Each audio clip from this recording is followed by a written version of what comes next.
और नमस्कार, मैं मनोज पॉल। देखो, ये जो कैम्पबेल वे का एक केस था, ज़मीन का मैटर था, तो मैं सोचा थोड़ा सबको बता दूँ। इसमें क्या है कि जो 2004 में जो सुनामी आया था, उसमें क्या है कि कैम्पबेल वे का जो ज़्यादातर ज़मीन है, ठीक है, वो पानी में डूब गया था सुनामी के चक्कर में।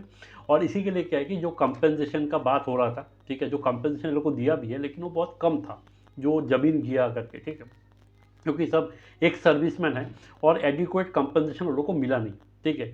तो उसका रिगार्डिंग में मैंने ये जो शरद भिडे है और उसका बेटा रमेश भिडे, मैंने बोला था कि जो लक्ष्मी नगर कैम्बेल में रहता है, मैंने बोला था कि तुम लोग केस फाइल करो।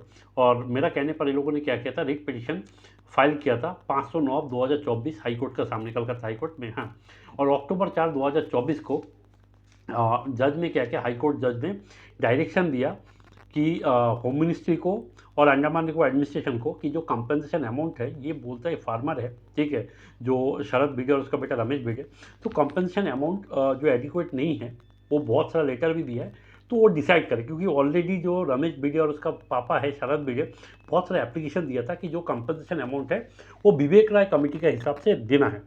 अभी ये विवेक राय कमेटी क्या है कि मिनिस्ट्री ऑफ होम अफेयर्स ने एक विवेक राय कमेटी गठन किया था, ठीक है।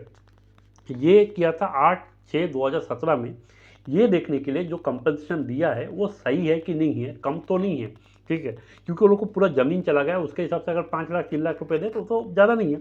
तो ये कमेटी बनाया था। लेकिन ये जो कमेटी ने जो रिपोर्ट दिया, इसने ये कहा है कि ये जो कंपनसेशन दिया गया कैम्बेल वे का आदमी को, ये कम था। तो ये विवेक राय कमेटी का हिसाब से कंपनसेशन बहुत ज़्यादा बनता है, ठीक है।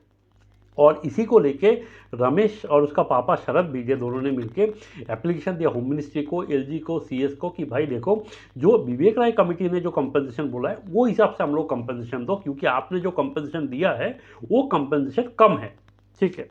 तो अभी हुआ क्या है, ठीक है, ये कोई हाई कोर्ट का ऑर्डर होने के बाद भी ये लोग कुछ चुपचाप बैठा हुआ था, ठीक है, अक्टूबर 4 2024 में। और लोग को टाइम दिया था सिर्फ 12 हफ्ता का। 12 हफ्ता का मतलब 4 4 8 4 12, मतलब 3 महीने का टाइम दिया था, ठीक है।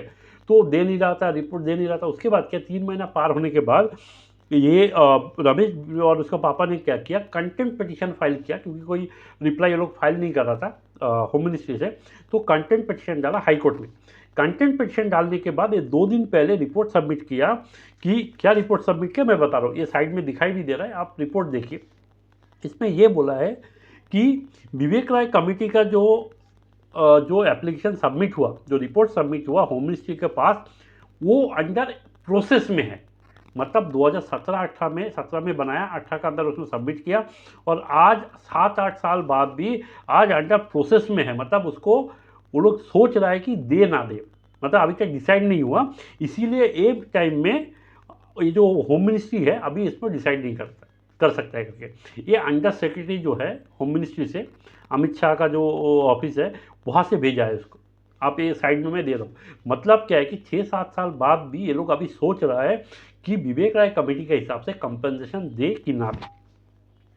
अभी मैं एक बात बताना चाहता हूँ अपना कैम्बेल वे का लोगों को। देखो, इसमें सबसे एक इम्पॉर्टेंट पॉइंट, एक वकील है लोकेश चेरियन करके, ठीक है, वो यंग वकील है। इसने बहुत मेहनत किया, ठीक है, बहुत मेहनत किया। पहला बात तो ये बताओ, बहुत कम फीस में बहुत ज़्यादा मेहनत किया।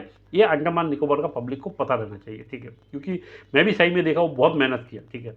और ऐसा आप सोचता है कि मैं वकील को अगेंस्ट भी हूँ, नहीं। मैं देखो, कोई पुलिस डिपार्टमेंट, पुलिस का भी बड़ाई करता हूँ, जो सही है बोलता हूँ, जो गलत है गलत बोलता हूँ। मेरा दिल में आवाज़ आना चाहिए कि ये बंदा सही है तो सही बोलना, गलत है तो गलत बोलना।